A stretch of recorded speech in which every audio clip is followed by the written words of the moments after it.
Council is ready to proceed to the vote on the draft resolution before it. I shall put the draft resolution to the vote now. Will those in favor of the draft resolution contained in document S/2016/1100 please raise their hand?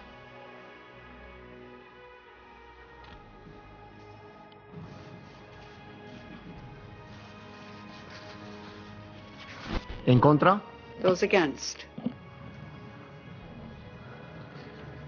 Abstenciones? Abstentions?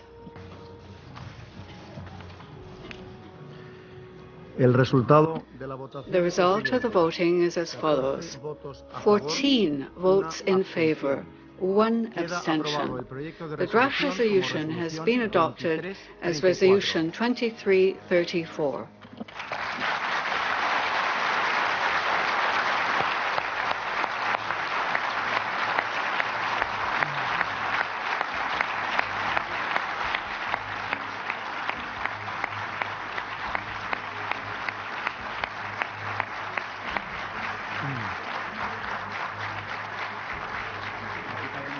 I ask each and every member of this council who voted for this resolution, who gave you the right to issue such a decree, denying our eternal rights in Jerusalem.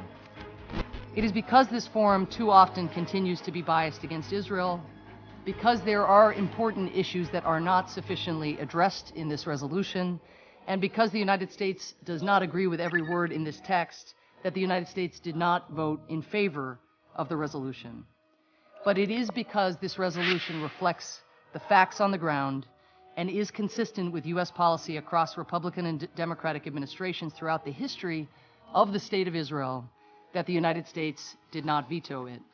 Whoever today supports a UN Security Council resolution against Israel is in effect raising his hand for the bad guys, for the terrorists, for the forces of evil.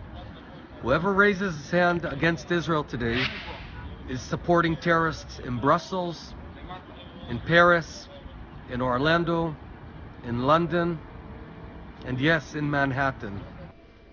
Well, I think it's huge. This is the first time that I can recall, possibly the first time ever, where the UN Security Council has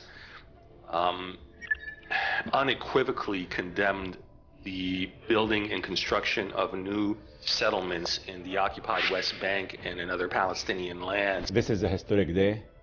The international community have stood tall for peace, for hope. The international community unanimously rejected the policies of the Israeli government. The Council's action, while long overdue, is timely, necessary, and important. It's both good and not so good. On the good side, despite all the language that Samantha Power, the U.S. ambassador to the UN, used to sort of mollify Israel, the fact is that they abstained, and in the past the Obama administration has always vetoed such resolutions, so that's positive. This resolution today will be added to the long and shameful list of anti-Israel UN resolutions. Instead of charting a course forward, you are sending a message to the Palestinians. The first time that I can recall that the U.S. has basically expressed its support for this kind of legislation.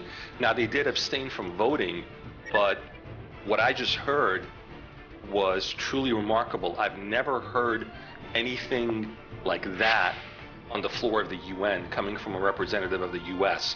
By voting yes in favor of this resolution, you have in fact voted no. It's also positive that that when Egypt withdrew under pressure from President-elect Trump and Israel, that other countries are willing to come forward and force a vote. Those are all very positive developments. Peace will come not through UN resolutions, but only through direct negotiations between the parties.